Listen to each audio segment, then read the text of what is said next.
the biggest dicks I ever met was a guy called Ed Koch, who was mayor of New York. He was about 6'7", and New York was a very strange place. I arrived there on the 4th of January, and on the 10th of January, I was singing in Mayor Koch's sitting room to himself and 6 guests with him. And the whole thing was wrong from the start. I was dressed incorrectly. I had just had my hair dyed. It was supposed to come out blonde, but it came out ginger instead. Well, actually it wasn't ginger, it was orange. It was like Rory McIlroy's drawers. Orange. That was a 20-foot from the edge of the green. But anyway, I had this hair, my hair was cut short and kind of fluffed up a little bit. And I was dressed in a black, a small, very tight little bolero black jacket, and a kind of pair of black pantaloons, and a kind of slippers.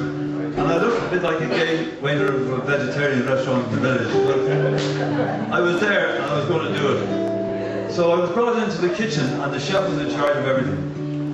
Included in the entourage was Koch's Secret Service man, who was his bodyguard, the chef, and a dog called Archie, who was about 1.5 times the size of an Irish wolfhound. And eventually, the chef told me the mayor would be out to talk to you now. And Mayor Koch finally comes out, and he's like a hospital consultant. He doesn't look at you when you're shaking hands, you know. So that wasn't a good start. And eventually he went in, and I heard him giving the opening speech to me. And he said, Mr. Healy won a Eurovision Song Contest with the equivalent of the Grammys over here. And I thought, oh, Jesus, someone's having overselling this a bit.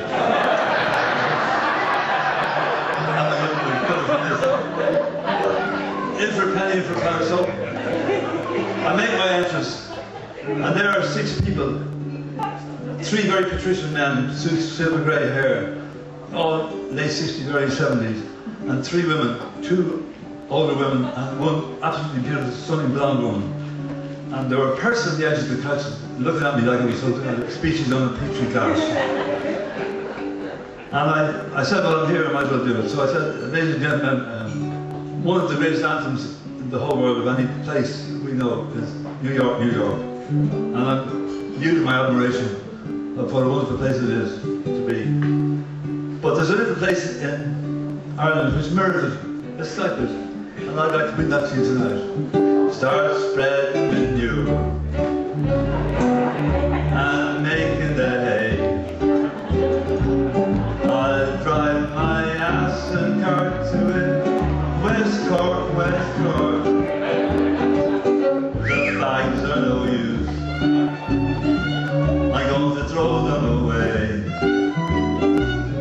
The homegrown has some dirt to it in a West Cork. I want to wake up beside Kitty, who doesn't sleep around with anyone else, you know, and find that king of the hill, top of the heap, that's Kitty, my girl. Okay. At this stage, I'm looking at them, and they're looking at me, and there's nothing going on. So I'm in a sweat, and I think, what can I do here? So I reached far down into my being, and I came up with a song that my mother taught me years ago about the gander and the goose. I'm coming up before the judge. It's a simple little folk song. I said, surely this has to connect with these people. And I launched into it, and again, I was staring into the wilderness of eyes that did not belong in the room. And the only one who showed any bit of simpatico was the blonde woman.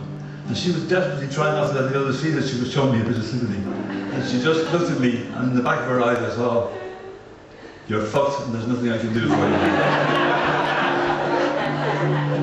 So I skipped past my little folk song, and I thought, I'm going for broke. I said I'd do it, I'm here and I'm doing it.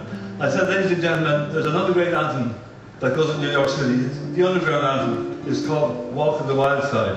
And because so many Irish people are now living here in New York, I thought again I would just mirror it a little bit for you, especially tonight. So I started off.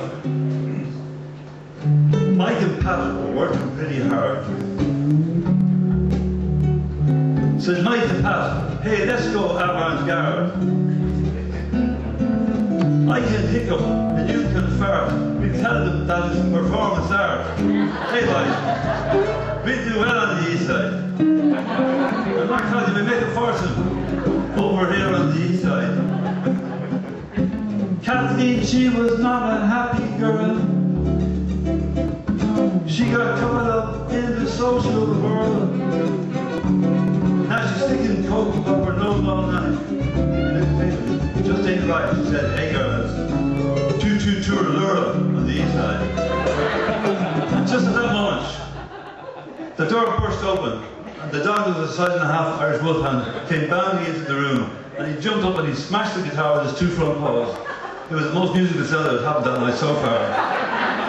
But I took that as a chance to flee, and I kind of backed out of the room. And I was thumping the wall. I said, fuck, fuck, fuck, fuck, fuck, fuck. Fuck, fuck, fuck, fuck, fuck, fuck, fuck, fuck, fuck, fuck, fuck, fuck. Oh, fuck, fuck, fuck, fuck, fuck, fuck. I was like a pile of chickens. And the FBI guy says to me, what's the matter with you? I said, oh, I've never been so humiliated in my whole life. That was just excruciating. He said, they clapped. Pavarotti was here, they didn't clap. And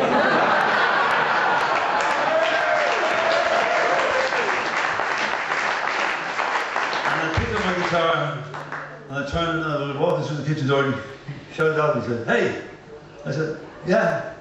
He said, the dog never done that for nobody else. The dog really liked you.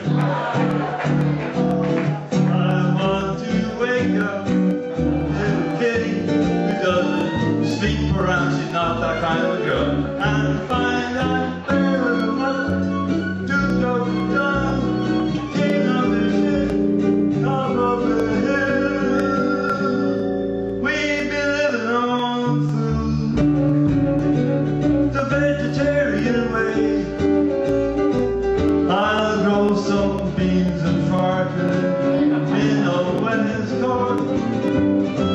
And if the crack's not there, I'll just move on to there. It's up to you, New York, New York,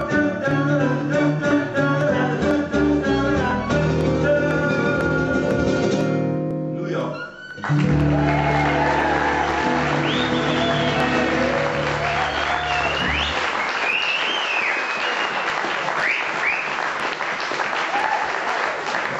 Excruciating memory, but a good one. I like New York. I like the bluntness of them, you know. You say to somebody in New York, can you tell me how to get to Times Square, or will I go fuck myself?